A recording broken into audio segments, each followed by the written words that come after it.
Well, we played South Carolina, I guess, 50 times in the history of the series here, and this is the first time that both teams have been ranked, um, and very much like what I told the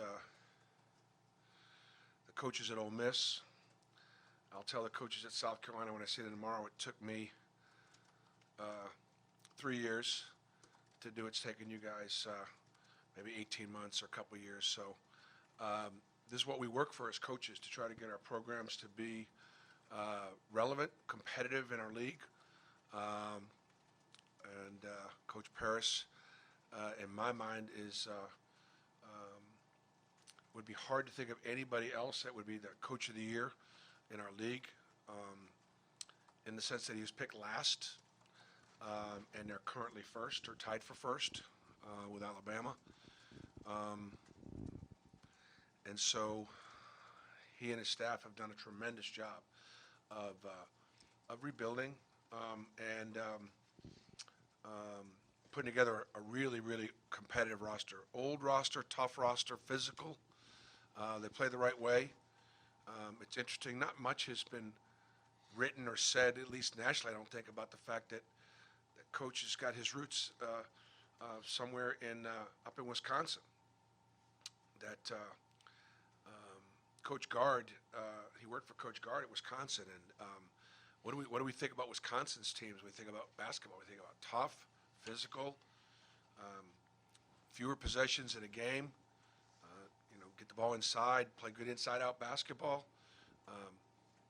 Wisconsin probably leads the Big Ten almost every year in scoring defense, and so should be no surprise that South Carolina leads the SEC in scoring defense. 65 points a game is not a lot of points.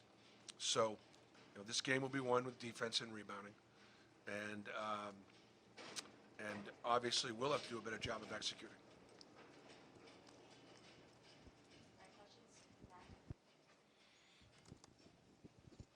at, at several points this season, you've talked about kind of different wins you've had that may make you feel like comfortable to be to say you can contend for a conference title in this league. As you look at this week against two ranked teams, I guess how do you approach this week? Maybe being at the point where you feel like you can contend for that with a week like this coming up. Well, I think that so far the two wins that allowed me to feel like there may have even been three, but beating Ole Miss twice, that's an NCAA tournament team, and then beating Alabama at home, obviously an NCAA tournament team, potentially, a team that can advance in the tournament, or a team that's certainly contending for the league championship, said to me, okay, then we have a chance to be better than where we were picked, sixth in the league. And certainly now, we've been talking all season long about being in position and being in position, and that's where we find ourselves in. If we want to win the championship, we have to beat South Carolina tomorrow. It's pretty simple. Already being a game behind them, 2 games behind them, with 6 then to go, would be something I don't think we would be able to overcome. So it's it's going to be a real challenge because they've only lost 3 games. And there's obviously a reason for that. They have great inside-out play. They've got great guard play, physical guard play. I think Florida's guards are those 4 guards that Florida has are probably as good as any 4-guard combination in our league. But South Carolina is going to be one of those teams that you'd say, hey, between Cooper and Michi Johnson and just pretty good backcourt. And then of course the front court, they got a freshman who's going to be a pro, and BJ has been extremely effective for them as a real mismatch. He's a 270-pound scoring guard, is what he really is.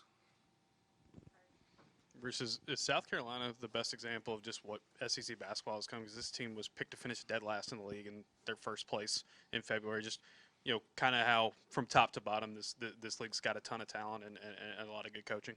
Well, I think it's it speaks to the commitment the SEC has in all sports, but men's basketball being absolutely no different. They've got I don't know if the South Carolina women are still ranked one or they won. They're one in the country, and so they fill that building all the time. And now the South Carolina men are starting to draw, just like every place else in our league. So yeah, just a great example of the parity that exists in college basketball. Bruce, for y'all last week, Alabama chooses to back off and not double Janai. Florida does a little bit more of that. With South Carolina's size, or a little bit lack thereof, do you anticipate that? And I guess how do you guys go about not knowing what that matchup is going to be like for Janai every night? Yeah, South Carolina's not doubled a lot. They've got really good size in there. They'll mix it up a little bit. Florida hasn't really doubled that much, and they're just so big and so long. There was just a lot of length in the neighborhood inside, and Alabama did choose not to double. So, but we had a significant size advantage over Alabama. We did not over Florida, and you'll see by the size of South Carolina, big strong boys, and so they won't be. We're going to play through our best players, and Janai is clearly, one of our best players, and we'll continue to play through him. Bruce, what are the keys to playing a team like South Carolina, especially one that wants to limit possessions as much as possible? Like what's the kind of the challenge of that for you guys, especially on defense? We'll try to speed them up when possible. You just got to understand what they like to do offensively and what's the best way to take those things away defensively, and try to lock into a game plan. We don't play the same way defensively every night. We got to play hard every night, but we don't guard the same way every night because we try to. We're a scouting report. We're a scouting report offense and defense based on how you guard us and what you like to do offensively. So, I think being really mindful of the game plan and be mindful of the strategy and at the end of the day too, understand South Carolina is very, very physical. So was Florida, and we were probably more physical than Alabama was, and so the more physical team won last week.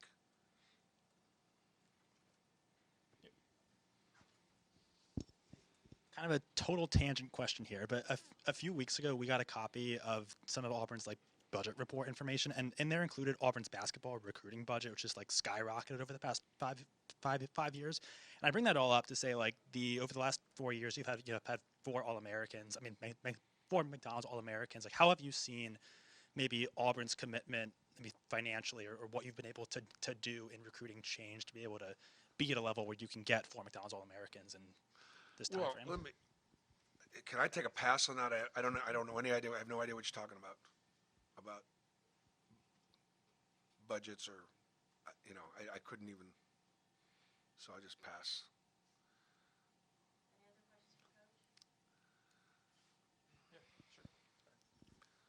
I know you guys, like you talked about after the Florida game, a short week there.